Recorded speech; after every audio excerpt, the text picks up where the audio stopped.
அஸ்ஸலாமு அலைக்கும் friends. Mini vlog. அன்றைக்கி காலையில் 6 மணிக்கே எந்திரிச்சு எங்கே வந்துட்டுருக்கோன்னு பார்த்தீங்கன்னா, சொத்தவழி பீச்சுக்கு தான் வாக்கிங் அப்புறமா ஷட்டில் விளையாடுறதுக்காக நாங்கள் வந்திருந்தோம். அப்போ பார்த்தீங்கன்னா யாருமே இல்லை. ஒரு 2, 3 பேர் சில ஆட்கள் தான் இருந்திருந்தாங்க. நாங்கள் தான் அந்த பீச்சில் ஃபுல்லாக வந்து செம்மையாக என்ஜாய் பண்ணணும்னு சொல்லலாம். பசங்க வந்து வேவ்ஸை பார்த்ததும் செம்ம குஷியாயிட்டாங்க. ஸோ வந்ததுக்கு ஒரு பக்கம் பசங்க வந்து ஷட்டில் விளையாடிட்டு இருக்காங்க, ஒரு பக்கம் ஜாகிங் வாக்கிங் எல்லாமே நடந்துட்டு இருக்குது. அண்ட் பத்தாததுக்கு பீச் வேவ்ஸ்லேயும் செம்மையாக என்ஜாய் பண்ணோம். ரொம்ப ஜாலியாக இருந்தது. இப்போ எல்லாம் சூப்பராக என்ஜாய் பண்ணி முடிச்சுட்டு ஒரு 7:45 இருக்கும் வீட்டுக்கு கிளம்பியாச்சு.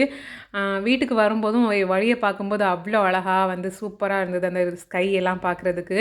ஸோ அன்றைக்கி வந்து மாமி ஸ்பெஷலாக வந்து தக்காளி தொக்கு செஞ்சுருந்தாங்க. இதுக்கு வந்து கொஞ்ச நாள் காய வச்சு ரெடி பண்ணது. ரொம்ப நாள் யூஸ் பண்ணலாம், ரைஸ் கூட சாப்பிட்றதுக்கு நல்லாயிருக்கும்.